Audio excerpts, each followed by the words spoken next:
Hello students, मैं हूं आपका एजुकेटर कमलाक्ष झा। 21 नवंबर 2020 का करंट अफेयर्स का ये लेक्चर आप लोग देख रहे हैं। गाइज आप देख सकते हैं कि आज पेपर 2 और पेपर 3 के ये कुछ टॉपिक्स हैं, आज इस लेक्चर में अपन कवर करने वाले हैं।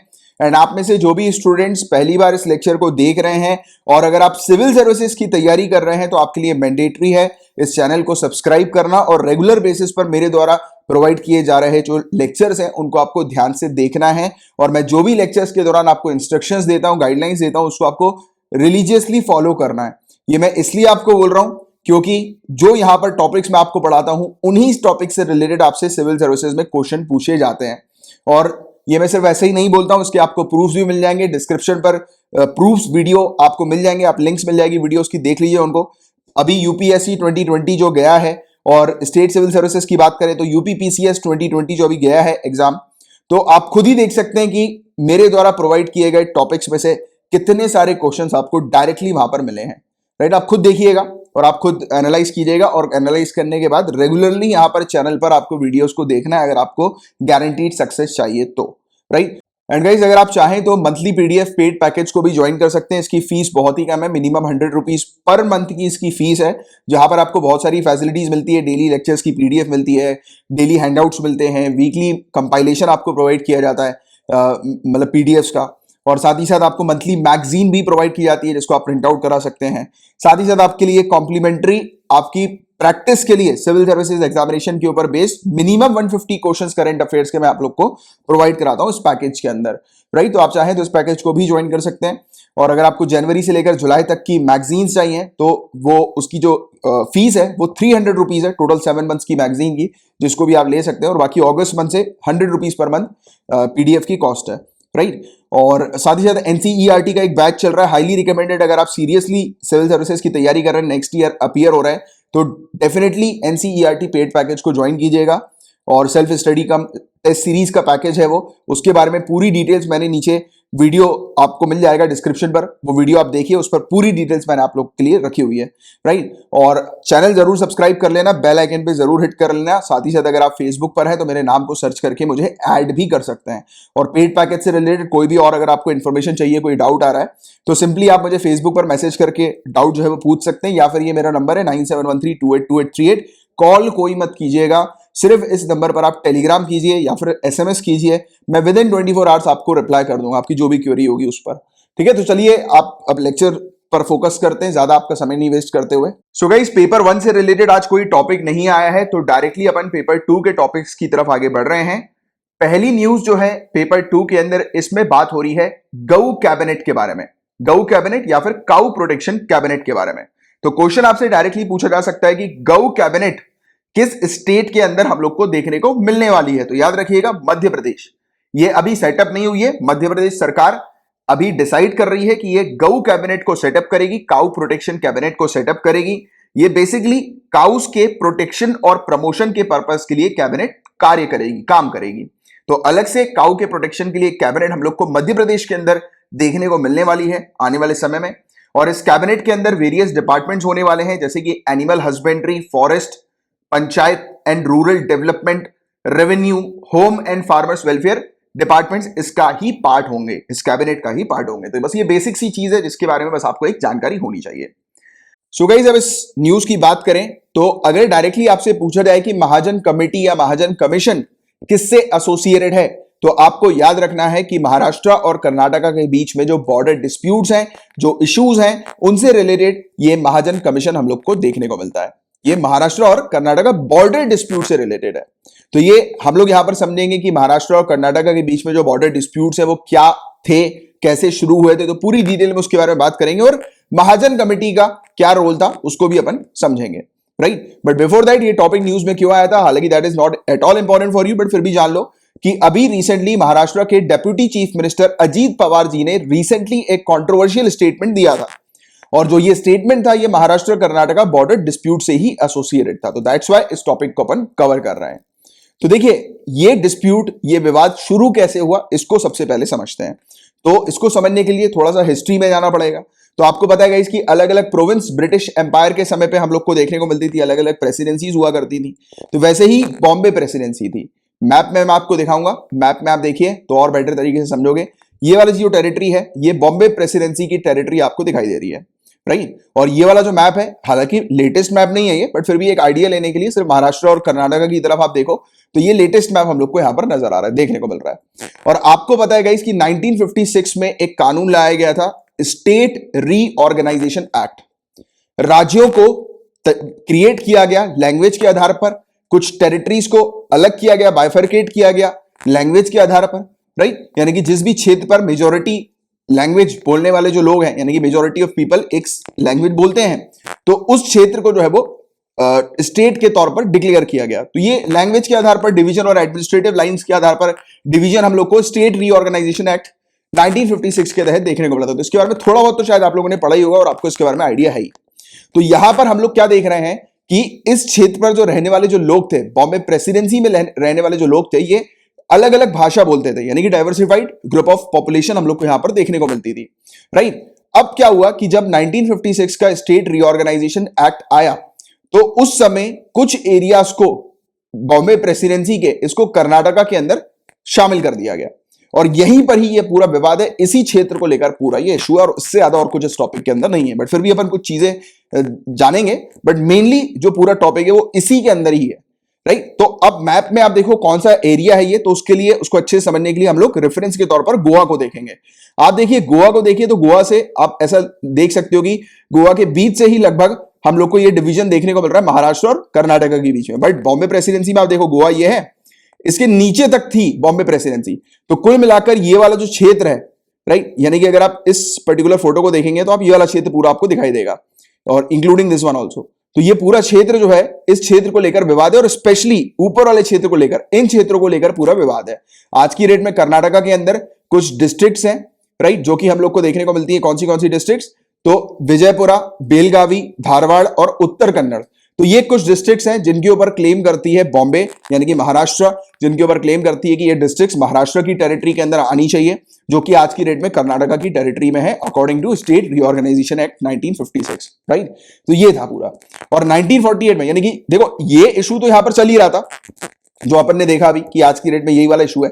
बट जब बॉम्बे प्रेसिडेंसी थी तो उस समय 1948 के अंदर बेलगाम म्युनिसिपैलिटी ने रिक्वेस्ट करी कि ये जो डिस्ट्रिक्ट्स हैं जो कि मराठी स्पीकिंग पॉपुलेशन जहां पर रहती है, यानी कि जिन जिन क्षेत्रों पे मराठी स्पीकिंग पॉपुलेशन है, उन क्षेत्रों को महाराष्ट्र स्टेट के अंदर शामिल किया जाए। फिर 1956 में स्टेट रीऑर्गेनाइजेशन एक्ट आया और उसने लैंग्वेज के आधार पर स्टेट्स वगैरह को या टेरिटरी वगैरह को जो है वो डिवाइड किया। तो उसी बीच काफी सारा एरिया जो था बेलगाम और 10 तालुकास बॉम्बे स्टेट के, वो मैसूर स्टेट का पार्ट बन गए थे। मैसूर स्टेट यानी कि 1973 में मैसूर का नाम चेंज करके कर्नाटका रखा गया, तो वो कर्नाटका का पार्ट बन गए थे।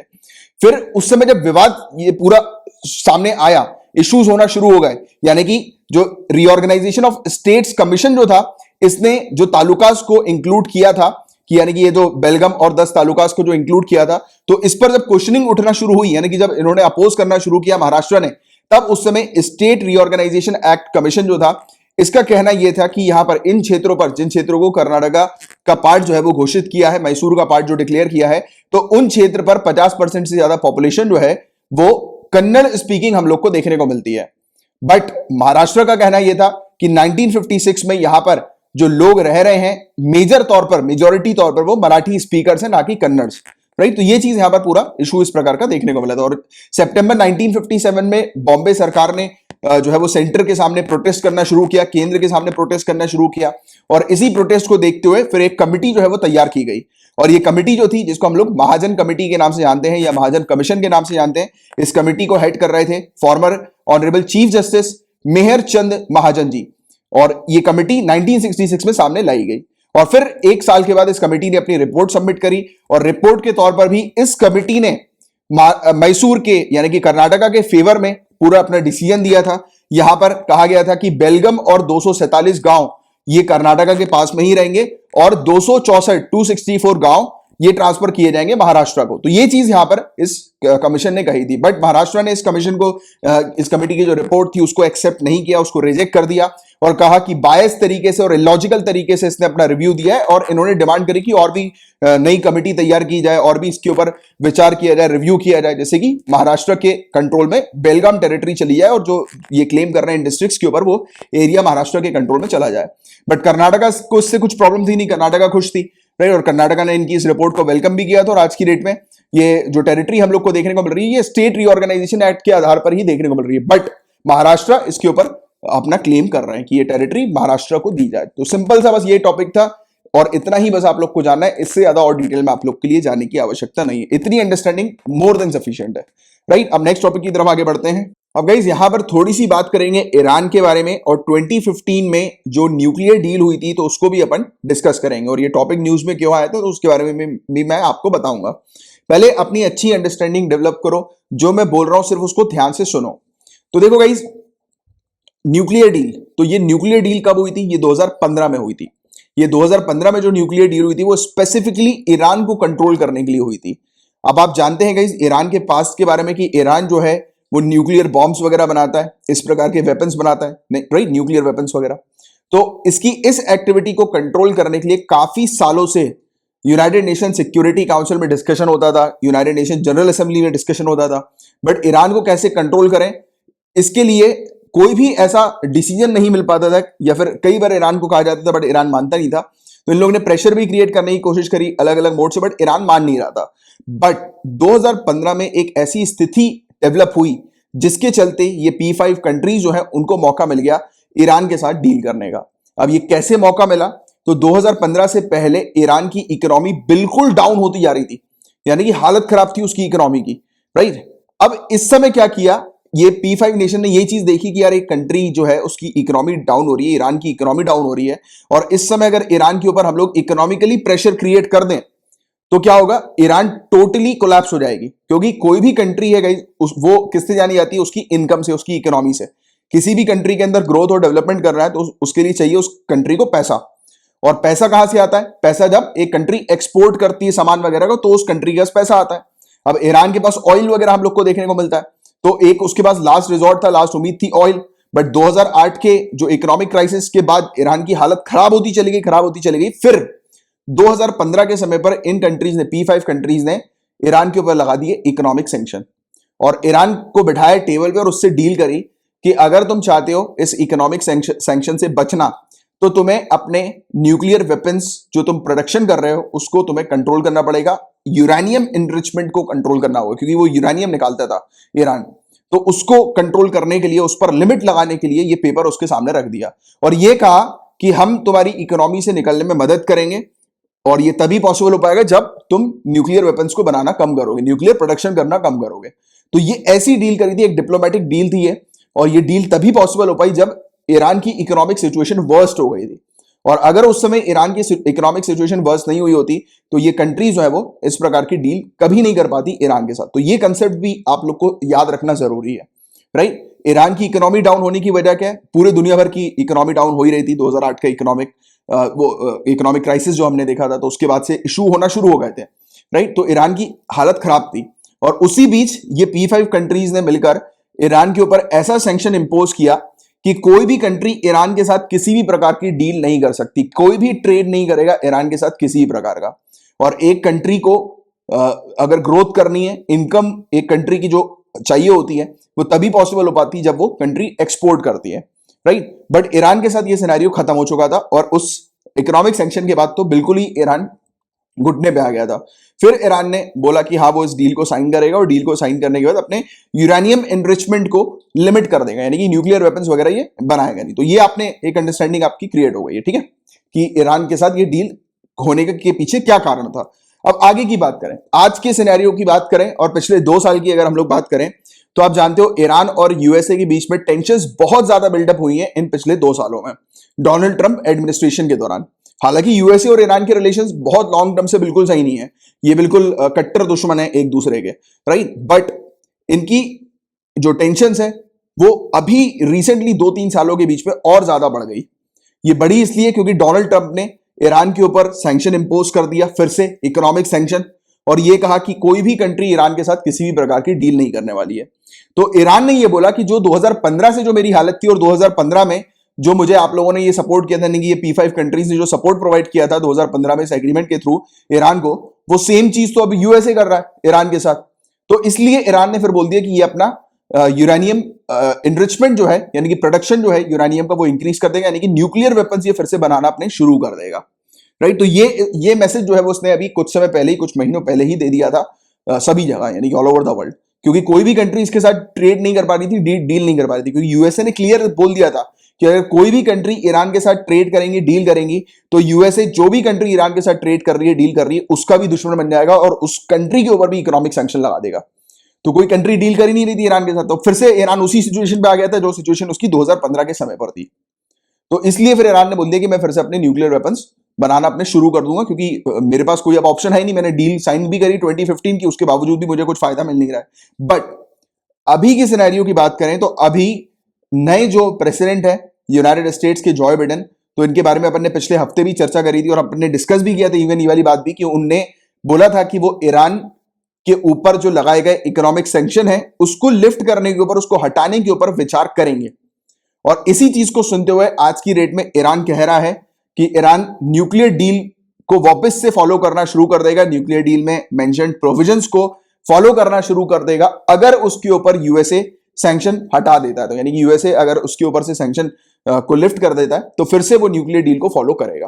तो ये था पूरा ओवरऑल मुद्दा जो कि न्यूज में हम लोग को देखने को मिला था। बट अब पूरी थ्योरी के थ्रू भी एक बार मैं आप लोग को समझा देता हूं। तो पहला जो ये पैरा आपको दिखाई दे रहा है, इसमें सिंपल सी बात यही कही गई है कि ईरान ने कहा है कि वो न्यूक्लियर कमिटमेंट्स को दोबारा से शुरू कर देगा अगर यूनाइटेड स्टेट्स उसके ऊपर से सैंक्शन लिफ्ट कर देता है, जो कि डोनाल्ड ट्रंप ने इनके ऊपर लगाया था। और काफी लंबी दुश्मनी हम लोग को यूएसए और ईरान के बीच की देखने को मिलती है, राइट। और यूनाइटेड स्टेट्स के प्रेसिडेंट डोनाल्ड ट्रंप, इन्होंने 2018 में न्यूक्लियर एग्रीमेंट से विड्रॉ कर लिया था और इन्होंने ईरान के ऊपर मई 2019 से सैंक्शंस लगाना इंपोज कर दिया, यानी कि सैंक्शन इंपोज कर दिया, सैंक्शन लगाना शुरू कर दिया और कहा था ऑल ओवर द वर्ल्ड कि कोई भी कंट्री ईरान के साथ किसी भी प्रकार की डील नहीं करेगी और करती है तो डोनाल्ड ट्रंप उस कंट्री के ऊपर भी सैंक्शन लगा देंगे, इकोनॉमिक सैंक्शन।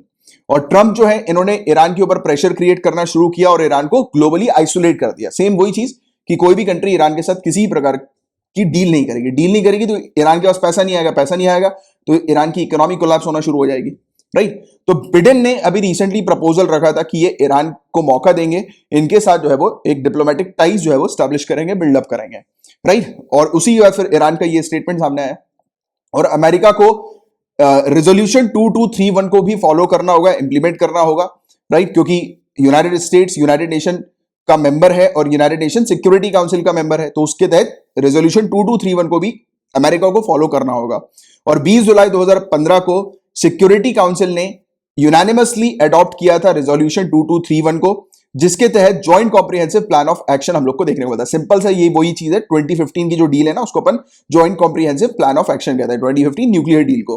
और रेजोल्यूशन 2231 ये कहता है कि जो ये डील है, न्यूक्लियर एग्रीमेंट है, ये सभी स्टेट्स को, सभी मेंबर स्टेट्स को फॉलो करना है, सिर्फ और सिर्फ ईरान को नहीं करना है। यानी कि जो न्यूक्लियर एग्रीमेंट्स की जो डील्स है, यानी कि न्यूक्लियर एग्रीमेंट में जो भी चीज लिखी हुई है कि जो न्यूक्लियर का जो प्रोडक्शन है उसको जो लिमिट करना है, तो वो सभी को फॉलो करना है उस लिमिट को, ना ही सिर्फ एक पर्टिकुलर कंट्री को। तो ये चीज यहां पर कही गई थी रेजोल्यूशन 2231 के अंदर। और ईरान न्यूक्लियर डील क्या है, तो ईरान ने एग्री किया था न्यूक्लियर प्रोग्राम को 2015 में और इसके साथ P5 कंट्रीज थी, USA, UK, Russia, China, France, Germany हम लोग को देखने को मिली थी, इनके साथ इसकी डील हुई थी। और ये जो डील थी joint comprehensive plan of action की, इसके तहत तेहरान एग्री हुआ था कि ये अपने जो सेंट्रीफ्यूज के जो स्टोर्स हैं, यूरेनियम एनरिचमेंट है और जो हैवी वाटर्स जो है, यानी कि ये तीनों कंपोनेंट्स जो कि न्यूक्लियर वेपन्स बनाने के काम में लिए जाते हैं, तो इन तीनों के ऊपर ही ये लिमिट लगा देगा, उनके प्रोडक्शन को वो रिड्यूस कर देगा। और ये जो एग्रीमेंट है, इसके तहत एक ज्वाइंट कमीशन भी स्टैब्लिश की गई। इस ज्वाइंट कमीशन के अंदर जो मेंबर्स थे वो बेसिकली मॉनिटर करने के पर्पस के लिए थे कि ये जो एग्रीमेंट है, इस एग्रीमेंट को प्रॉपर तरीके से ईरान फॉलो कर रहा है कि नहीं कर रहा। तो ये मेंबर जो है वो मॉनिटर करते थे, यानी कि ईरान में जाकर देखा जाता था, चेक किया जाता था कि ईरान कहीं न्यूक्लियर वेपन्स का प्रोडक्शन तो नहीं कर रहा है, राइट। बट अभी जब से यूनाइटेड स्टेट्स ने ईरान के ऊपर सैंक्शन लगाए, तब से ईरान ने मॉनिटरिंग पर्पस को भी एंड कर दिया, यानी कि मॉनिटरिंग के लिए भी इनवाइट नहीं कर रहा है अलाउ नहीं कर रहा है मेंबर्स को यहां पर आकर चेक करने के लिए। इसके अलावा डोनाल्ड ट्रंप इस डील से क्यों निकला, न्यूक्लियर डील से? तो देखो यहां पर डोनाल्ड ट्रंप का कहना यह था कि इस डील के तहत ईरान को बिलियंस ऑफ डॉलर्स का फायदा हो रहा है। क्योंकि मैंने आपको क्या समझाया था, 2015 में जब इकोनॉमिक सिचुएशन खराब थी ईरान की, तब उस समय उसके सामने एक पेपर रखा गया, एक एग्रीमेंट रखा गया और कहा गया कि देखो अभी जैसा चल रहा है उससे स्थिति और बुरी हो जाएगी तुम्हारी, क्योंकि हम लोग इसके बाद तुम्हारे ऊपर इकोनॉमिक सैंक्शन लगाएंगे अगर तुमने इस डील को फॉलो नहीं किया, एक्सेप्ट नहीं किया, साइन नहीं किया तो। राइट, और अगर तुम साइन कर लेते हो तो इसका मतलब है कि अगर तुम यूरेनियम के एनरिचमेंट को लो कर देते हो, लिमिट लगा देते हो न्यूक्लियर वेपन्स की प्रोडक्शन के ऊपर या न्यूक्लियर एक्टिविटीज की प्रोडक्शन के ऊपर, अगर लिमिट लगा देते हो तो हम तुम्हें पैसा भी प्रोवाइड कराएंगे जिससे कि तुम्हारी जो इकोनॉमी स्थिति जो खराब हुई है उसको तुम रिकवर कर लो। तो ये फायदा दिया था उस एग्रीमेंट के तहत ईरान को, और ये जो फायदा मिल रहा था ईरान को, इसी से ही यूनाइटेड स्टेट्स दुखी था और बोल रहा था कि इतना फायदा जो ईरान को मिल रहा है वो किसी काम का नहीं है, क्योंकि ईरान के अंदर आज भी टेररिस्ट एक्टिविटीज हम लोग को देखने को मिलती हैं, इसका कहना था। और इसने इवन हमस और हिजबुल्ला ऐसे जो टेररिस्ट ग्रुप हैं उनको देखते हुए कहा कि ईरान ऑलरेडी टेररिज्म को सपोर्ट करता है, तो इसलिए मैं भी इस डील से निकल रहा हूं और ईरान के ऊपर मैं इकोनॉमिक सैंक्शन लगा रहा हूं। उसके बाद फिर इसने ईरान के ऊपर इकोनॉमिक सैंक्शन लगाया और खुद ब खुद भी इस न्यूक्लियर डील से यूनाइटेड स्टेट्स यानी कि डोनाल्ड ट्रंप हट गया था। अब जब जॉय बिडेन आए हैं तो आगे चल के देखते हैं कि इस 2015 न्यूक्लियर डील्स में और क्या क्या चीजें देखने को मिलेंगी, नजर आएंगी। बट ये वाला जो टॉपिक है 2015 न्यूक्लियर डील का, इससे रिलेटेड आपको एक अच्छी अंडरस्टैंडिंग होना बहुत जरूरी था, एंड होपफुली आपको पूरी चीज क्रिस्टल क्लियर हो गई होगी अब, और इससे ज्यादा आप लोग को और डिटेल में इसमें भी जानने की जरूरत नहीं, इतना सफिशिएंट है, बहुत अच्छा है। इतनी अगर अंडरस्टैंडिंग आप डेवलप कर लो तो मोर देन इनफ है। अब नेक्स्ट टॉपिक की तरफ आगे बढ़ रहे हैं। Mahatma Gandhi national rural employment guarantee scheme, बहुत ही ज्यादा इंपॉर्टेंट टॉपिक है ये, तो इस पर अपन बात करते हैं। ये टॉपिक न्यूज में क्यों आया है, तो लिपटेक इंडिया ने एक रिसेंटली स्टडी कंडक्ट करी है Mahatma Gandhi national rural employment guarantee scheme के ऊपर।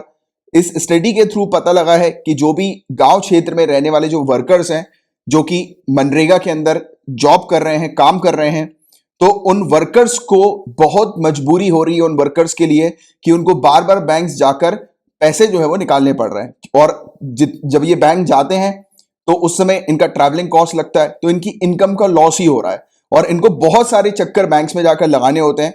कई बार बैंक में जाते हैं, इनका बायोमेट्रिक एरर्स हो जाता है, कई बार इनका पेमेंट रिजेक्ट हो जाता है, राइट, और कई बार इंफॉर्मेशन इनको प्रॉपर नहीं मिल पाती है, तो इनको बार बार अपने खुद के कमाए गए जो वेजेस हैं यानी कि जो उनकी खुद की मेहनत की हुई कमाई हुई जो इनकम है वो उनको मिल नहीं पा रही है, राइट, क्योंकि बैंक्स में उनका पेमेंट जो है वो निकल नहीं पा रहा है, ये उनके लिए इशू हो रहा है और बार बार मल्टीपल विजिट्स उनको अपनी खुद की पेमेंट को निकालने के लिए करनी पड़ रही है, जिसके चलते उनको लॉस हो रहा है। तो ये चीज इस रिपोर्ट के थ्रू सामने आई है, पता लगी है, और कोरोना वायरस के समय पे ये भी बताया जा रहा है कि इनके लिए तकलीफ और ज्यादा बढ़ गई है क्योंकि ट्रांसपोर्टेशन डिफिकल्ट हो गया है कोरोना वायरस के समय पर। तो ये इसको लेकर ये टॉपिक न्यूज में था। बट अपन बात करेंगे Mahatma Gandhi national rural employment guarantee act के बारे में और इस स्कीम के बारे में, इसको देखते हैं। तो ये स्कीम इंट्रोड्यूस की गई थी जो कि गारंटी देती है राइट टू वर्क की, राइट, तो राइट टू वर्क की गारंटी देती है ये स्कीम। और जो लोकल गवर्नमेंट जो है वो लीगली प्रोवाइड कराती है एटलीस्ट 100 डेज का वेजेस एम्प्लॉयमेंट रूरल इंडिया के लिए, क्योंकि देखो Mahatma Gandhi national rural guarantee employment यानी कि गांव क्षेत्र में रहने वाले जो लोग हैं उनको गारंटीड वर्क जो है वो प्रोवाइड किया जाता है, गारंटीड एम्प्लॉयमेंट उनको प्रोवाइड की जाती है, और 100 डेज की गारंटीड वेज एम्प्लॉयमेंट प्रोवाइड कराने को लेकर ये स्कीम हम लोग को देखने को मिलती है।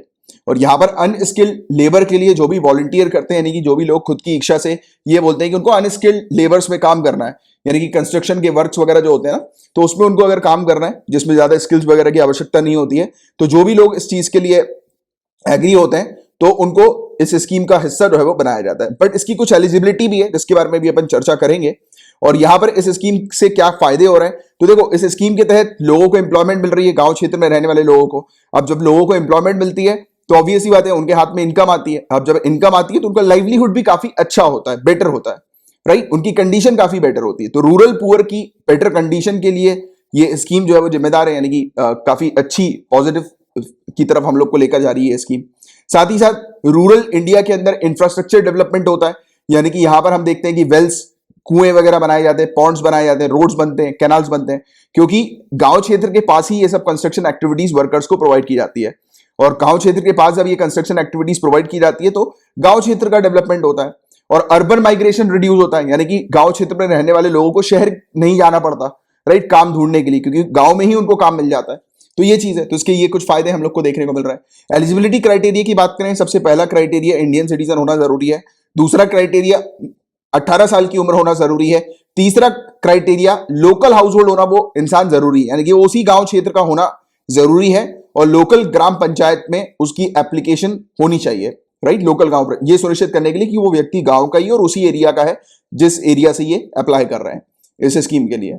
और वो वॉलंटियर होने चाहिए अनस्किल्ड लेबर्स के लिए, यानी कि वो खुद की इच्छा से उनको ये बोलना चाहिए कि उनको मतलब अनस्किल्ड लेबर करने के लिए वो कंफर्टेबल है, तब उनको ले लिया जाता है। कुछ फैक्ट्स की बात करें इस स्कीम की, तो मिनिस्ट्री ऑफ रूरल डेवलपमेंट, ये थोड़ा याद रखना, मिनिस्ट्री ऑफ रूरल डेवलपमेंट जो है ये मॉनिटर करती है इस स्कीम के इंप्लीमेंटेशन के ऊपर। यहां पर उन लोगों को भी शामिल किया जाता है जिन लोगों के पास कार्ड्स होते हैं शेड्यूल कास्ट, शेड्यूल ट्राइब या फिर स्मॉल और मार्जिनल फार्मर्स के, या जो लैंड रिफॉर्म्स के जो बेनिफिशियरीज होते हैं, या जो बेनिफिशियरी होते हैं इंदिरा आवास योजना के, राइट। इसके अलावा जिस भी इंडिविजुअल ने अपनी एप्लीकेशन सबमिट की होती है, उस एप्लीकेशन सबमिट करने से 15 दिन के अंदर अंदर, या फिर जो भी डेट उस व्यक्ति ने दी हो, यानी कि जैसे कि एक व्यक्ति ने जॉब ज्वाइन करी, यानी कि इस स्कीम का वो हिस्सा बनना चाहते हैं, उन्होंने अप्लाई किया और उन्होंने मेंशन किया कि इस फलाना महीने की इतनी तारीख से वो ज्वाइन करेंगे काम को, तो वो व्यक्ति अगर वो डेट बताते हैं, उनके द्वारा बताई गई जो डेट होती है वो मेंशन रहती है, या फिर एप्लीकेशन फॉर्म भरने के 15 दिन के अंदर अंदर उनको वेज एम्प्लॉयमेंट मिलना शुरू हो जानी चाहिए। तो ये इस चीज पर भी इंश्योर करती है ये स्कीम कि लोगों को बहुत ही जल्दी तुरंत उनकी जॉब जो है वो शुरू हो जाए, तुरंत उनका काम शुरू हो जाए और तुरंत उनको पैसे मिलना, वेजेस मिलना शुरू हो जाए, राइट। इसमें ये वाला भी एक क्लॉज है, जैसे किसी कारणवश सामने वाले व्यक्ति एनरोल्ड है इस स्कीम के लिए, बट किसी कारणवश उनको काम नहीं प्रोवाइड किया जा रहा है, तो उनको जो काम नहीं प्रोवाइड किया जा रहा है उसके लिए भी उनको वेजेस दिए जाएंगे, यानी कि 100 दिन का तो गारंटीड उनको इनकम मिलेगा ही मिलेगा, चाहे काम हो या ना हो। 100 डेज की तो गारंटीड इनकम है। तो ये चीज यहां पर बताई जा रही है। और मैंडेटरी है सोशल ऑडिट इस के काम के लिए, राइट, यानी कि ये भी सुनिश्चित करना है कि काम हो रहा है कि नहीं हो रहा, सही तरीके से हो रहा है कि नहीं हो रहा, तो सोशल ऑडिट भी मैंडेटरी है। साथ ही साथ ग्राम सभा जो है वो एक फोरम के तौर पर हम लोग को इस स्कीम के लिए भी देखने को मिलती है कि अगर जो भी वर्कर्स हैं उनको कोई इशू है, कोई प्रॉब्लम है, तो वो ग्राम सभा के साथ इस प्रॉब्लम को अपनी शेयर करेंगे और ग्राम सभा उस प्रॉब्लम का निवारण करने के ऊपर फोकस करेगी, राइट। और ग्राम सभा और ग्राम पंचायत ये अप्रूव करते हैं कार्यों को, काम को, कि मनरेगा के तहत कौन से काम आएंगे, कौन से काम प्रोवाइड किए जाएंगे और काम की क्या प्रायोरिटी होगी, यानी कि किस काम को पहले करना है, तो वो भी डिसाइड करने वाली जो बॉडी है वो ग्राम सभा और ग्राम पंचायत हम लोग को देखने को मिलती है। यहां पर ग्राम पंचायत के क्या रोल्स होते हैं, तो ग्राम पंचायत रजिस्ट्रेशन के लिए एप्लीकेशन रिसीव करती है, वेरीफाई करती है कि सामने वाला व्यक्ति जो जिसने वो डॉक्यूमेंट्स भरे हैं, जो डिटेल्स भरी है, जो पूरे डॉक्यूमेंट्स प्रोवाइड किए हैं वो सही है कि नहीं, ऑथेंटिक है कि नहीं, वो व्यक्ति उसी गांव का है कि नहीं, तो ये पूरी चीज जो है वो वेरीफाई करने का काम भी ग्राम पंचायत का होता है। रजिस्टर करते हैं ये हाउस होल्ड्स को, जॉब कार्ड्स इशू किए जाते हैं और कार्यों के लिए एप्लीकेशन ये रिसीव करते हैं वर्क के लिए, और कार्यों की रिसीट वगैरह भी इनके द्वारा इशू की जाती है और ये 15 दिन के अंदर अंदर कार्य को अलॉट करते हैं वर्कर्स के लिए, तो इनका भी ये काम होता है, कार्य होता है। इसके अलावा आइडेंटिफाई करते हैं, प्लान करते हैं कि कैसा काम होना चाहिए, काम की क्या प्रायोरिटी होनी चाहिए, जो मैंने भी आपको लास्ट स्लाइड में बताया। तो ये पूरे रोल्स हम लोग को ग्राम पंचायत के देखने को मिलता है। तो ये था पूरा स्कीम जिसके बारे में आप लोग को एक आइडिया होना चाहिए। अब नेक्स्ट टॉपिक की तरफ आगे बढ़ रहे हैं। अब यहां पर बात हो रही है एनपीआर के बारे में, नेशनल पॉपुलेशन रजिस्टर के बारे में। तो देखिए अभी रिसेंट पास्ट में एक आरटीआई फाइल हुई थी एनपीआर को लेकर, नेशनल पॉपुलेशन रजिस्टर को लेकर। आरटीआई में डिमांड की जा रही थी, पूछा जा रहा था कि एनपीआर जो है, नेशनल पॉपुलेशन रजिस्टर जो है, उसमें कौन से क्वेश्चंस होने चाहिए, क्या क्वेश्चंस पूरे तैयार हो गए कि नहीं हो गए, और कहा गया था कि डेट जो होनी चाहिए कि एनपीआर कब से कंडक्ट होगा वो क्या होनी चाहिए, यानी कि किस डेट से ये एनपीआर कंडक्ट किया जाएगा। तो रिप्लाई में जो ऑफिस है रजिस्ट्रार जनरल ऑफ इंडिया का, इन्होंने क्लैरिफाई कर दिया कि क्वेश्चनर्स वगैरह जो है, यानी जो क्वेश्चंस जो मेंशन किए जाएंगे जनगणना में, नेशनल पॉपुलेशन रजिस्टर में, तो वो क्वेश्चन जो है वो पूरे के पूरे तैयार हो चुके हैं, बट डेट अभी तक अवेलेबल नहीं है। एक्चुअली में क्या था कि एनपीआर जो था वो अप्रैल से लेकर सितंबर के पीरियड में होना था, but because of corona virus ये डिले हो गया और अभी तक इसकी कोई डेट नहीं है कि ये कब से शुरू होगा। तो हम लोग बात करेंगे एनपीआर के बारे में, नेशनल पॉपुलेशन रजिस्टर के बारे में। तो देखो भाई, सिंपल सी चीज याद रखना, ये एक रजिस्टर होता है यूजुअल रेसिडेंट्स का, यानी कि हमारी कंट्री में जो रहने वाले जो लोग हैं, स्पेशली पहले तो मैं आपको एक्सप्लेन कर देता हूं यूजुअल रेसिडेंट क्या होता है। तो देखो, एक व्यक्ति जो कि किसी एरिया में पिछले 6 महीने या उससे ज्यादा समय से रह रहे हो, या कोई ऐसे व्यक्ति जो अगले 6 महीने तक या उससे ज्यादा समय तक एक एरिया में रहने वाले हैं, राइट। तो ऐसे व्यक्ति को हम यूजुअल रेसिडेंट कहते हैं। तो ये एनपीआर में क्या होता है, यूजुअल रेसिडेंट जो होते हैं उनको रिकॉर्ड किया जाता है, देखा जाता है कि किस किस एरिया पर कौन कौन लोग रह रहे हैं, राइट। और ये जो प्रिपेयर किया जाता है ये लोकल लेवल पर यानी कि विलेज और सब टाउन लेवल पर, सब डिस्ट्रिक्ट, डिस्ट्रिक्ट, स्टेट और नेशनल लेवल पर क्रिएट किया जाता है। और ये किस प्रोविजन के तहत किया जाता है, तो सिटीजनशिप एक्ट 1955 और citizenship registration of citizens and issue of national identity card rules 2003 के तहत। और ये मैंडेटरी होता है, हर एक इंडिविजुअल को एनपीआर में अपने मतलब सबमिट करना पड़ता है। यानी जो भी क्वेश्चन उनसे पूछे जाते हैं, जो जनगणना वाले जो लोग आते हैं ना घर में, तो वो क्वेश्चंस वगैरह पूछते हैं कि घर में रहने वाले सदस्य कितने हैं, कुछ अप्लायंसेस वगैरह के बारे में पूछ लिया जाता है कि आपके घर में कौन से अप्लायंसेस वगैरह है, राइट। तो ये सब उनके कुछ क्वेश्चन होते हैं। तो ये क्वेश्चन वगैरह जो है वो हर एक इंडिविजुअल को उसका आंसर देना जरूरी है, उसको सबमिट करना, प्रोवाइड कराना जरूरी होता है, मैंडेटरी होता है, राइट। और इसके तहत हमारी कंट्री के अंदर यूजुअल रेसिडेंट का एक डेटाबेस तैयार होता है, जो कि जो पॉलिसी मेकर्स वगैरह होते हैं उनके लिए काफी हेल्पफुल होता है पॉलिसी बनाने के लिए अलग अलग प्रकार की, राइट। अकॉर्डिंग टू डेटा, उस डेटा को देखते हुए जो भी उनको जिस भी जगह पर बेनिफिशियरी को जिस पर्टिकुलर चीज के लिए टारगेट करना है, तो उस डेटा को देखकर वो टारगेट कर सकते हैं, राइट। इसके अलावा एनपीआर पहली बार कलेक्ट किया गया था 2010 में और इसको अपडेट किया गया था 2015 में। और अभी ये होने वाला था ये सेंसस 2021 के लिए, बट ये बेसिकली अभी हो नहीं पा रहा है because of corona virus, right. तो सिंपल सी चीज है। हालांकि एनपीआर के बारे में मैं आप लोग को पहले भी काफी डिटेल में एक्सप्लेन कर चुका हूं। अभी मैं आपसे एक क्वेश्चन पूछ रहा हूं, इसका आंसर नीचे कमेंट बॉक्स में लिखकर बताइएगा।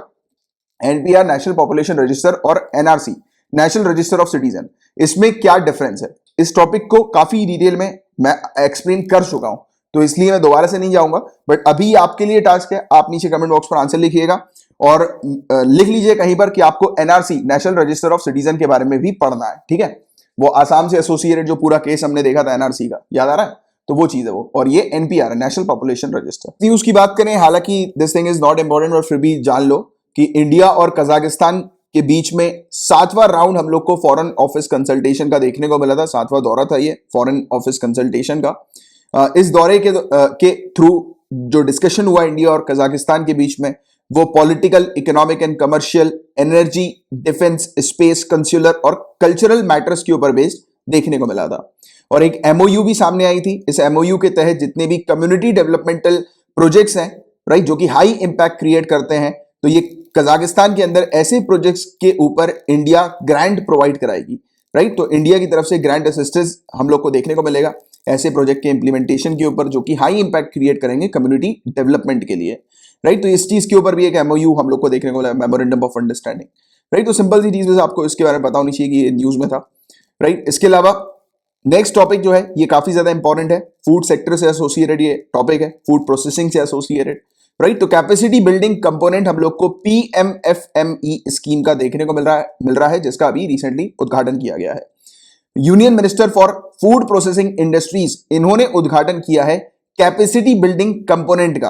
किस चीज के कैपेसिटी बिल्डिंग कंपोनेंट का उद्घाटन किया है? तो प्रधानमंत्री formalisation of micro food processing enterprises scheme, इसके कैपेसिटी बिल्डिंग कंपोनेंट का उद्घाटन हुआ है। कैपेसिटी बिल्डिंग कंपोनेंट क्या होता है? ऐसा कंपोनेंट जो कि इस स्कीम में ज्यादा से ज्यादा लोगों को शामिल करे, कैपेसिटी बिल्डिंग करे, राइट, इन्वॉल्व करे ज्यादा से ज्यादा लोगों को इस स्कीम के अंदर। तो वो कंपोनेंट अभी यहां पर लाया गया है। बट हम लोग बात करेंगे प्रधानमंत्री formalisation of micro food processing enterprise scheme के बारे में। नाम से ही आप लोग को समझ में आ जाना चाहिए कि फॉर्मलाइजेशन यानी कि जितने भी इनफॉर्मल या अनऑर्गेनाइज्ड जो एंटिटीज थी, जो भी लोग थे जो इनफॉर्मल सेक्टर में जो काम कर रहे थे फूड प्रोसेसिंग के, जैसे कि आपने देखा होगा काफी सारे लोग जो हैं जो फॉर्मल तरीके से काम नहीं करते हैं, उन्हीं के घर में ही हम लोग को फैक्ट्री छोटी छोटी देखने को मिलती है, तो और इनफॉर्मल तरीके से वो काम करते हैं, राइट। जैसे कि पापड़ बनाने वाली फैक्ट्री हो गई, आपको पता वो लोग अपने घर में ही बना लेते हैं, राइट। इस प्रकार की फैक्ट्री छोटी छोटी हम लोग को देखने को मिलती है, बट वो फॉर्मल नहीं होती, इनफॉर्मल होती है। तो यहां पर यही चीज कही गई है कि ऐसे जो फूड प्रोसेसिंग सेक्टर्स हैं, राइट, यानी कि जो इनफॉर्मल तरीके से ऑपरेट कर रहे हैं, ऐसे लोग, ऐसे इंडिविजुअल, ऐसी एंटिटी, ऐसे स्टार्टअप्स, तो उनको फॉर्मलाइज करना बहुत जरूरी है। तो यहां पर इसी चीज पर मेनली फोकस करती है स्कीम। फॉर्मलाइजेशन करना है किसका? माइक्रो फूड प्रोसेसिंग एंटरप्राइजेस का, इसकी ये स्कीम है। इस स्कीम को आत्मनिर्भर भारत अभियान के तहत लॉन्च किया गया था। मैंने आप लोग को इकोनॉमिक स्टिमुलस पैकेज भी पढ़ा चुका हूं, आत्मनिर्भर जो ये पैकेज है, पूरा अभियान जो है, इसको डिटेल में अपन ने पढ़ा था। तो उस समय हमने बात करी थी कि आज की डेट में फूड प्रोसेसिंग सेक्टर के ऊपर सरकार का मेनली फोकस है। तो उसी को लेकर ये स्कीम भी हम लोग को सामने देखने को मिली और सेंट्रली स्पॉन्सर्ड स्कीम है ये। इस स्कीम के तहत माइक्रो एंटरप्राइजेस, जो हम लोग को फूड सेक्टर का देखने को मिलता है, फूड प्रोसेसिंग इंडस्ट्री का, फूड प्रोसेसिंग सेक्टर का, स्पेशली अनऑर्गेनाइज सेगमेंट का, तो यहां पर कॉम्पिटिटिवनेस को बढ़ाना है, यानी कि यहां पर ज्यादा लोग को शामिल करना है और इसमें कॉम्पिटिशन एक लेकर आना है। यहां पर फॉर्मलाइजेशन को प्रमोट करना है कि इस सेक्टर में जो अनऑर्गेनाइज सेक्टर से जो लोग हैं, जो अभी तक फूड प्रोसेसिंग बिजनेस में अनऑर्गेनाइज तरीके से ऑपरेशन कर रहे हैं, ऑपरेट कर रहे हैं, तो उनको ऑर्गेनाइज करवाना, फॉर्मल करवाना, तो इस पर इनका मेनली फोकस होता है। ये सपोर्ट करती है फार्मर प्रोड्यूसर ऑर्गेनाइजेशन को, सेल्फ हेल्प ग्रुप्स को, प्रोड्यूसर कोऑपरेटिव्स को, राइट, और उनकी जो पूरी एंटायर वैल्यू चेन जो होती है, जो इकोसिस्टम उनका पूरा होता है, तो उसको सपोर्ट करता है ये पर्टिकुलर स्कीम, राइट। तो ये चीज है। इस स्कीम का विजन क्या है? तो directly 2 lakh micro food processing units को असिस्टेंस प्रोवाइड कराना, उनको फाइनेंशियल, टेक्निकल और बिजनेस सपोर्ट प्रोवाइड कराना, जिसके चलते उनका जो माइक्रो फूड प्रोसेसिंग एंटरप्राइज है वो अपग्रेड हो और अच्छा बने, फॉर्मल तरीके से सामने आए, राइट, और एक कंपटीशन वो क्रिएट कर सके मार्केट में। और इसके लिए 2020 और 21 से लेकर 2024 और 25 तक 5 सालों के पीरियड में 10,000 करोड़ रुपए खर्चा किए जाएंगे। तो ये चीज सामने आई थी इस स्कीम के तहत। तो ये स्कीम अपन ने देखी, तो ये एक इंपॉर्टेंट टॉपिक था। और इसी से ही रिलेटेड, फूड प्रोसेसिंग सेक्टर से ही रिलेटेड अब सामने आ रहा है GIS, one district one product digital map of India. Ministry of food processing ने लॉन्च किया है इस पर्टिकुलर मैप को। देखिए, वन डिस्ट्रिक्ट वन प्रोडक्ट, एक डिस्ट्रिक्ट के अंदर एक प्रोडक्ट होना चाहिए फूड सेक्टर का, राइट। जैसे कि टारगेट किया जा रहा है कि हर एक डिस्ट्रिक्ट की कुछ ना कुछ स्पेशलिटी होती है, यानी कि आप जिस भी डिस्ट्रिक्ट में रहते हैं, आपकी डिस्ट्रिक्ट में कुछ ना कुछ खाने पीने से रिलेटेड स्पेशलिटी तो होगी। तो उसी चीज को यहां पर सामने लाया जा रहा है, राइट। और एक मैप जारी कर दिया गया कि हर एक डिस्ट्रिक्ट के अंदर जो भी स्पेशलिटी है, तो वो मैप जारी हो गया है। और इस मैप के तहत जो स्टेक होल्डर्स होते हैं, जो इन्वेस्टर्स होते हैं, प्रमोटर्स होते हैं, वो इन सब डिस्ट्रिक्ट को आइडेंटिफाई करके, और वो जो डिस्ट्रिक्ट है वो किस प्रोडक्ट के लिए फेमस है, उसको वो चेक करके बेहतर तरीके से उस पर इन्वेस्टमेंट कर सकेंगे, उस पर इन्वॉल्व हो सकेंगे। तो ये डिजिटल मैप जारी किया है। इस डिजिटल मैप के अंदर tribals, schedule caste, schedule tribe, aspirational districts indicators भी मौजूद हैं, शामिल हैं। तो ये हेल्प करेगी स्टेक होल्डर्स को कि स्टेक होल्डर्स जो हैं वो वैल्यू चेन डेवलपमेंट के लिए बेहतर तरीके से अपने एफर्ट्स जो है वो लगा सकें, बेहतर तरीके से अपने प्रयास कर सकें, राइट। तो ये चीज है, तो जिसके बारे में एक आपको आइडिया होना चाहिए। और पेपर 2 से रिलेटेड सिर्फ इतने ही टॉपिक्स थे। नाउ हम लोग पेपर 3 के टॉपिक्स की तरफ आगे बढ़ रहे हैं। यहां पर बात करेंगे गिलन-बेरे सिंड्रोम के बारे में, GBS के बारे में। तो ये क्या है इसको समझते हैं, बट बिफोर दैट ये टॉपिक न्यूज में क्यों देखने को मिला है। तो गाइस, कोरोना वायरस के चलते काफी सारे लोग हैं जो कि कोरोना वायरस से इन्फेक्ट होकर सही हुए हैं। तो जो लोग सही हुए हैं कोरोना वायरस से इन्फेक्ट होकर, जिनकी मौत नहीं हुई है, तो उनमें ये GBS के सिम्टम सामने आ रहे हैं, ये GBS की प्रॉब्लम सामने आ रही है। काफी सारे लोग इस GBS से अफेक्टेड हो गए हैं कोरोना वायरस के बाद। और ये GBS आखिरकार है क्या? तो काफी रेयर, काफी दुर्लभ एक ऑटो इम्यून डिसऑर्डर है। हमारा जो इम्यून सिस्टम होता है, ये क्या काम करता है कि एक्सटर्नल जो भी वायरस आता है तो उसको ये अटैक करके खत्म करता है, हमारा इम्यून सिस्टम, है ना। ये इस बारे में आप सभी लोग जानते हैं। तो देखिए, इसमें क्या होता है, हमारा इम्यून सिस्टम जब कोरोना वायरस को अटैक कर रहा था, राइट, तो गलती से इसने हमारे जो नर्वस सिस्टम जो होती है, हमारा जो स्पाइन में जो नर्व्स, जो नसें जो होती हैं, जो ब्रेन्स की जो नसें हम लोग को देखने को मिलती हैं, तो उसको इसने अटैक करना शुरू कर दिया। पेरिफेरल नर्वस सिस्टम जिसको कहते हैं, उसको इसने अटैक करना शुरू कर दिया गलती से, राइट। क्योंकि कोरोना वायरस की प्रॉपर्टीज मैंने आप लोग को बताई थी, इसके कैरेक्टरिस्टिक्स मैंने आप लोग को एक्सप्लेन किए थे कि जब ये बॉडी के अंदर आता है तो हमारे इम्यून सिस्टम को बहुत बुरी तरह से कंफ्यूज करता है। तो यही चीज हुई, कोरोना वायरस ने काफी सारे जो लोग हैं उनके इम्यून सिस्टम को इस प्रकार कंफ्यूज किया कि उनका इम्यून सिस्टम उनके पेरिफेरल नर्वस सिस्टम को अटैक करना उसने शुरू कर दिया। और ये काफी खतरनाक चीज होती है कि हमारा इम्यून सिस्टम हमारे ही नर्वस सिस्टम को अटैक कर रहा है। और आप जानते हैं गाइस कि ये जो नर्वस सिस्टम है, जो कि ब्रेन और स्पाइनल कॉर्ड से कनेक्टेड जो हम लोग को नजर आता है, देखने को मिलता है, ये अगर डैमेज हुआ तो बॉडीज के पार्ट्स काम करना बंद कर जाते हैं, पैरालिसिस वाली सिचुएशन हो जाती है। समझ रहे हो बातों को, कि क्योंकि पूरी चीज हमारी नर्वस सिस्टम के ऊपर ही बेस्ड होती है। पूरे हमारे जो सिस्टम, जो हमारा पूरा बॉडी का काम करता है, नर्वस सिस्टम के थ्रू ही काम कर पाता है।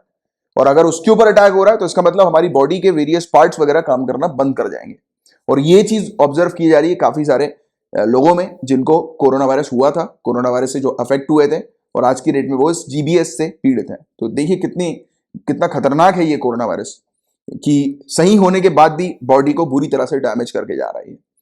तो जीबीएस होता किस कारण है? तो ये बैक्टीरियल या फिर वायरल इन्फेक्शन होता है एक प्रकार का, और इसके स्टार्टिंग में जो सिम्टम्स होते हैं, यानी किसी इंसान को अगर ये जीबीएस है तो उसके सिम्टम्स किस प्रकार के नजर आएंगे? तो उसको झुंझुनी होना शुरू हो जाएगी, हाथ में खुजली होना शुरू हो जाएगी काफी ज्यादा, राइट, हाथ में, पैर में, स्किन वगैरह में अपनी, राइट। उसकी फिर बाद में जाके मसल वीक होना शुरू हो जाएगी, वीकनेस लगने लगेगी, उसको पेन होने लगेगा, राइट। तो ऐसी चीजें सुन पड़ने लगेगी उसकी बॉडी धीरे धीरे करके। और वही चीज मैंने आपको बताई, लिम्स जो है वो काम करना बंद कर जाते हैं, हाथ पैर काम करना बंद हो जाते हैं, बॉडी के पार्ट्स काम करना बंद हो जाते हैं। ये एक चीज है, राइट। तो जिसके बारे में एक आपको पता होना चाहिए जीबीएस के बारे में। अब नेक्स्ट टॉपिक की तरफ आगे बढ़ते हैं। यहां पर अपन समझेंगे माइक्रोवेव वेपन्स के बारे में कि माइक्रोवेव वेपन्स जो है वो क्या होते हैं।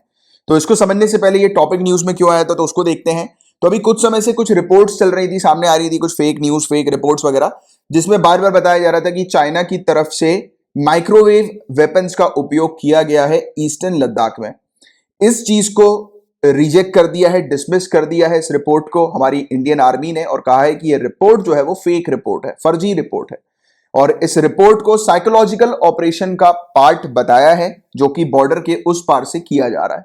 साइकोलॉजिकल ऑपरेशन का मतलब क्या होता है कि एक कंट्री के अंदर फेक न्यूज, फेक रिपोर्ट फैलाना, राइट, और उस फेक न्यूज, फेक रिपोर्ट के चलते उस कंट्री के जो लोग हैं उनके बीच में डर क्रिएट करना, पहला। दूसरा, उस कंट्री के बीच में लोगों के अंदर एग्रेशन क्रिएट करना कि लोग जो है वो एग्रेसिव हो उस कंट्री के अंदर, राइट, कि वो उत्सुक हो लड़ाई लड़ने के लिए, झगड़ने के लिए। तो ऐसे बहुत सारी चीजें हम लोग को इस प्रकार की देखने को मिलती है, जो कई बार टेररिस्ट भी कंडक्ट करते हैं और कई बार एनिमी कंट्रीज के द्वारा भी ये सब एक्टिविटी कंडक्ट की जाती है साइकोलॉजिकल ऑपरेशन की। बट मेनली जो अपना मेन टॉपिक है वो है माइक्रोवेव वेपन्स का, कि ये क्या है, तो इसको अपन डिटेल में समझते हैं। तो एक टाइप का ये डायरेक्ट एनर्जी वेपन होता है। इसमें सोनिक, लेजर या फिर माइक्रोवेव्स एनर्जी का फॉर्म मौजूद होता है और टारगेट किया जाता है इन एनर्जी के थ्रू। या तो किसी इलेक्ट्रॉनिक डिवाइस को टारगेट किया जाता है या डायरेक्टली ह्यूमंस को भी टारगेट किया जाता है। यानी कि एक प्रकार की ऐसी लेजर होती है जो लेजर ह्यूमन पे पड़ती है तो ह्यूमन मर सकते हैं, उनके चीथड़े तक उड़ सकते हैं। ऐसी खतरनाक लेजर्स आज की डेट में हम लोग को देखने को मिलती हैं, राइट। ऐसी एनर्जी वेपन्स आज की डेट में देखने को मिलते हैं और काफी सारी कंट्रीज के पास ये टेक्नोलॉजी है, ऐसा मानना है। और ओपनली जो कंट्री सामने आई हैं वो यूएसए और चाइना हम लोग को देखने को मिलती है। चाइना ने पहली बार डिस्प्ले किया था अपने माइक्रोवेव वेपन को, जिसको पॉली WB1 नाम दिया गया था, और इसने 2014 में अपने एयर शो में इस वेपन को डिस्प्ले किया था। ऐसा ही एक वेपन एक्टिव डिनाइल सिस्टम के नाम से देखने को मिलता है जो कि यूनाइटेड स्टेट्स का है। ये बेसिकली माइक्रोवेव स्टाइल वेपन का प्रोटोटाइप हम लोग को नजर आता है। तो ऐसे खतरनाक वेपन्स जो कि लेजर वाले वेपन्स होते हैं कि ह्यूमंस पे जब ये लेजर पड़ती है या किसी इलेक्ट्रॉनिक डिवाइस पर पड़ती है, इलेक्ट्रॉनिक सिस्टम पर पड़ती है, तो उसको ये खत्म कर सकते हैं, राइट। तो काफी खतरनाक वेपन है ये इस प्रकार का, और ये आज की डेट में एक्चुअली में एग्जिस्ट करता है। तो क्या इस प्रकार के माइक्रोवेव वेपन्स का उपयोग पास्ट में किया गया है? तो देखिए, कहा जाता है कि यूनाइटेड स्टेट्स ने अफगानिस्तान के अंदर ऐसे वेपन को डिप्लॉय किया था, तैनात किया था, बट बाद में उसने वहां से इस वेपन को हटा लिया, राइट, बिना किसी ह्यूमन को टारगेट किए हुए। इवन कुछ रिपोर्ट्स आई थी 2017 में भी, 18 में भी, कि चाइना के अंदर जो हम लोग को अमेरिकी दूतावास जो देखने को मिलता है, जो कंसुलेट्स वगैरह जो देखने को मिलते हैं अमेरिकन, इवन क्यूबा के अंदर भी और हवाना के अंदर भी, तो यहां पर भी अटैक किया गया था, ऐसी रिपोर्ट की गई थी, राइट। बट उस रिपोर्ट जो है वो कितनी सही है कितनी नहीं है, तो उसके ऊपर कोई वैलिड हम लोग को एनालिसिस इस पर देखने को नहीं मिली थी, और जो वैलिड प्रूफ्स वगैरह जो थे उस पर नहीं देखने को मिले थे, राइट। फिर भी कहा जाता है कि ऐसे अटैक हुए हैं। बट ये काफी खतरनाक वेपन्स है, माइक्रोवेव वेपन्स, जिसके बारे में आपको एक जनरल आइडिया होना चाहिए, जानकारी होनी चाहिए। अब नेक्स्ट टॉपिक की तरफ आगे बढ़ते हैं। गाइज, यहां पर बात हो रही है डिफेंस एक्विजिशन प्रोसीजर 2020 के बारे में। तो देखिए, इस टॉपिक को मैं आप लोग को ऑलरेडी कवर करा चुका हूं डिटेल में। मैं चाहूंगा कि आप 2 अक्टूबर 2020 के लेक्चर में जाइए। इस लेक्चर में 17 मिनट 11 सेकंड पर आपको ये टॉपिक मिल जाएगा।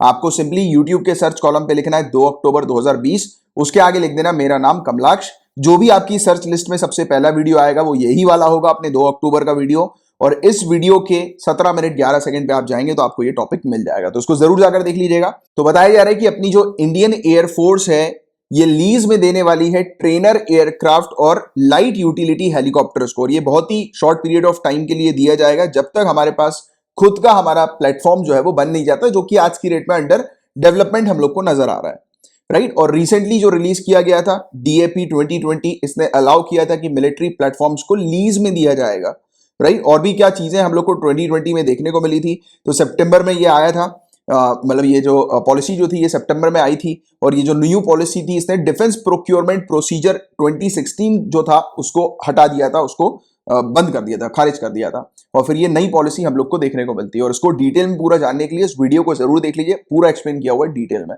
अब नेक्स्ट टॉपिक की तरफ आगे बढ़ रहे हैं, करेंगे गाइस इंडिया के पहले ग्रीन एनर्जी कन्वर्जेंस प्रोजेक्ट के बारे में। तो एनर्जी एफिशिएंसी सर्विसेज लिमिटेड ये एक joint venture PSU public sector undertaking है, जो कि मिनिस्ट्री ऑफ पावर और department of new and renewable energy के तहत हम लोग को देखने को मिलती है, राइट। तो यहां पर एक MOU memorandum of understanding sign हुआ है, जिसके चलते गोवा के अंदर इंडिया का पहला कन्वर्जेंस प्रोजेक्ट जो है वो लाया जा रहा है। तो इसी कन्वर्जेंस प्रोजेक्ट के बारे में चर्चा करते हैं। तो ईईएसएल और डीएनआरई जो है वो स्टडी कंडक्ट करेंगे इस प्रोजेक्ट के ऊपर, और साथ ही साथ इंप्लीमेंट करेंगे डिसेंट्रलाइज सोलर एनर्जी प्रोजेक्ट्स को। इस पर्टिकुलर प्रोजेक्ट्स के अंदर क्या क्या चीजें शामिल होने वाली हैं, तो जो सरकारी जमीन हम लोग को देखने को मिलती है, तो वहां पर 100 मेगावाट के decentralise ground mounted solar power projects को एस्टैब्लिश किया जाएगा, और ये सिर्फ और सिर्फ एग्रीकल्चरल पंपिंग के पर्पस के लिए किया जाएगा। जो आपको पता होगा इस खेतों में पंप्स वगैरह, मोटर पंप्स लगाए जाते हैं, क्यों लगाए जाते हैं कि जमीन से पानी को खींचा जा सके, राइट। बट ये मोटर पंप्स इलेक्ट्रिसिटी के ऊपर चलते हैं, तो यहां पर सोलर पावर्ड मोटर पंप्स इस प्रकार के लगाए जाएंगे, जो कि सिर्फ एग्रीकल्चरल पंपिंग के उपयोग में लिए जाने वाले हैं। और साथ ही साथ यहां पर 6300 एग्रीकल्चरल पंप्स जो कि BEE star rated energy efficient pumps जो हम लोग को देखने को मिलते थे, तो उससे इसको रिप्लेस किया जा रहा है, यानी कि इन पंप से रिप्लेस किया जाएगा ये सोलर माउंटेड पंप्स को, यानी कि इस पावर प्रोजेक्ट के अंदर, राइट। तो ये वाली चीज है। यहां पर बताया जा रहा है कि 16 lakh LED bulbs rural domestic house holds को, यानी कि गांव क्षेत्र में रहने वाले जो लोग हैं उनको डिस्ट्रीब्यूट किए जाने हैं इस प्रोजेक्ट के तहत। और ये प्रोजेक्ट जो है वो रिन्यूएबल एनर्जी सोर्सेस के यूसेज को एक्सेलरेट कर देगा, कि हम लोग ज्यादा से ज्यादा सोलर एनर्जी का उपयोग करेंगे, रिन्यूएबल एनर्जी का उपयोग करेंगे, क्योंकि काफी कुछ चीजें जो है वो इसमें प्रोवाइड की जा रही है इस प्रोजेक्ट के तहत, राइट। और स्पेशली एग्रीकल्चरल और रूरल पावर कंजम्पशन जो गोवा के अंदर होता है, तो उसको ये बूस्ट कर देगा, यानी कि रूरल एरियाज पे मैक्सिमम जो एनर्जी का उपयोग किया जाएगा, यूसेज किया जाएगा, वो सोलर एनर्जी का आने वाले समय में हम लोग को देखने को मिलेगा इस प्रोजेक्ट के तहत। तो ये चीज थी सिंपल सी, और ये था अपना आज का लास्ट टॉपिक। और मैंने आपको जितने भी टॉपिक्स पढ़ाए हैं, अगर आपको अच्छे से क्लियर हो गए हैं, दिमाग में बैठ गए हैं, तो लाइक का बटन किए बिना मत जाना, लाइक का बटन जरूर हिट कर देना। आप नए आए हैं चैनल को सब्सक्राइब कर लीजिए, और एक बार आपके सोशल मीडिया पर तुरंत लेक्चर को शेयर कर दीजिए, क्योंकि शेयर करेंगे गाइस आप, तब जाकर ज्यादातर स्टूडेंट्स को इस लेक्चर्स के बारे में पता लगेगा, राइट। और मुझे भी मोटिवेशन मिलता रहेगा, आप लोग इसी प्रकार से देखते रहेंगे तो, राइट, बनाने का लेक्चर्स। और बाकी आज का आपका होमवर्क जो है वो है कॉन्वल्जेंट प्लाज्मा थेरेपी। इस टॉपिक को मैं ना जाने कितनी बार आप लोग को एक्सप्लेन कर चुका हूं डिटेल में, बार बार ये टॉपिक न्यूज में है, तो इस टॉपिक को जरूर देख लेना। प्रीवियस लेक्चर्स में मैंने ऑलरेडी कवर कराया हुआ है, बहुत ज्यादा इंपॉर्टेंट टॉपिक है। हालांकि आज की डेट में कॉन्वल्जेंट प्लाज्मा थेरेपी जो है वो सही बिल्कुल भी नहीं मानी जा रही है, यानी कि उसको भी अब रिजेक्ट किया जा रहा है, कह रहे हैं कि इस थेरेपी से होता जाता कुछ है नहीं। तो इसके बारे में भी पहले अपन चर्चा ऑलरेडी कर चुके हैं, बट फिर भी इस थेरेपी के बारे में एक आपको आइडिया होना चाहिए, एक बेसिक आइडिया, ठीक है। और अब अपन मिलेंगे मंडे को, राइट, क्योंकि कल संडे है, कल के दिन लेक्चर नहीं आएगा। कल के दिन आपके पास एक वीकली कंपाइलेशन आएगा। पिछले हफ्ते वीकली कंपाइलेशन नहीं आया था क्योंकि दिवाली के कारण काफी हॉलीडेज हो गए थे, राइट। बट इस बार आपका वीकली कंपाइलेशन आने वाला है संडे वाले दिन, एक सिंगल वीडियो जिसमें पिछले हफ्ते की पूरी न्यूज कवर्ड आपको मिलेगी, प्रोवाइड की जाएगी। और साथ ही साथ अगर आप पेड पैकेज में हैं तो आपको वीकली कंपाइलेशन पीडीएफ भी प्रोवाइड किया जाएगा। और मंथली पेड पैकेज को ज्वाइन करना है अगर आपको, तो नीचे डिस्क्रिप्शन पर पूरी डिटेल्स लिखी हुई है कि आप कैसे इसको ज्वाइन कर सकते हैं। और इसकी फीस बहुत ही कम है, मिनिमम 100 रुपीज पर मंथ इसकी फीस है। इसमें आपको बहुत सारी चीजें मिलती है जो यहाँ पर बताया गया है, जैसे कि डेली लेक्चर्स की PDF, daily handouts, weekly compilation PDF, monthly magazine भी मिलती है आपको।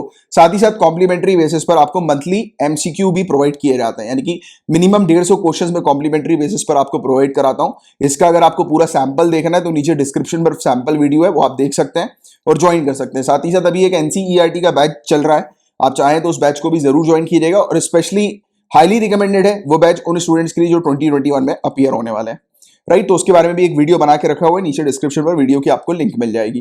तो चलो अब मिलेंगे अपन मंडे को, तब तक के लिए bye bye, take care, have a great day ahead, Tata.